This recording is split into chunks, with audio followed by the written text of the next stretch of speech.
به هغه په سر لاس کېښود او ویل به یې زما زویه ما ته دنیا نه غواړم. هر سحر به یو وړوکی هلک خپلې مور په دعا سکول ته تلو او په خندا به یې ویل مور جانې زما د لوی کېدو نه بعد به ستا هر ارمان پوره کړم. مور په نرم مسکۍ به هغه په سر لاس کېښود او ویل به یې زما زویه ما ته دنیا نه غواړم ستا خوشحالي زما ټول جهان دی. وخت تېرېدو هغه هلک جوان شو خو د زندګۍ په رش کې هغه په ارام مور نه لرې کېدو.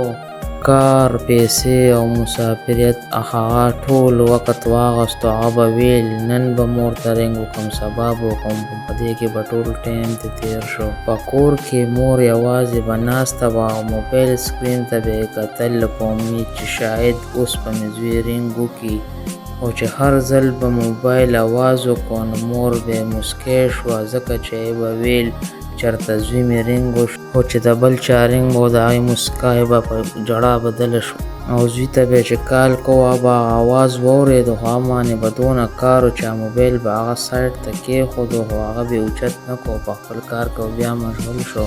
او مور یې چې وه هغې د شپې د هغې ځوانۍ عکس رااخیستی و هغې ته یې کتل او دغه دواګانې کول یا الله زما زوی کامیاب کړي. یو پیره ناڅاپه رنګ دې زوی ته یې راغلی د هسپتال او دی ویرېدو او په زړه کې یې وجیبه یره پیدا شوه او دی چې خبر شو نو دی په منډه روان شو ځکه چې مور هسپتال کې وه او چې دی هسپتال ته ورسېدو ټایم ناوخته شوی او مور یې همیشه دپاره خاموشه شوې وه او چې ویې کتل د مور د بالښت لاندې یو کاغذ پروت و هغه د لړزېدلو په لاسونو راواخیست او هغې یې غوړاول شروع کړو. بچې ستا پیسې نه غواړم ما ته لږ ټایم راکړه ستا اواز اورېدل غواړم.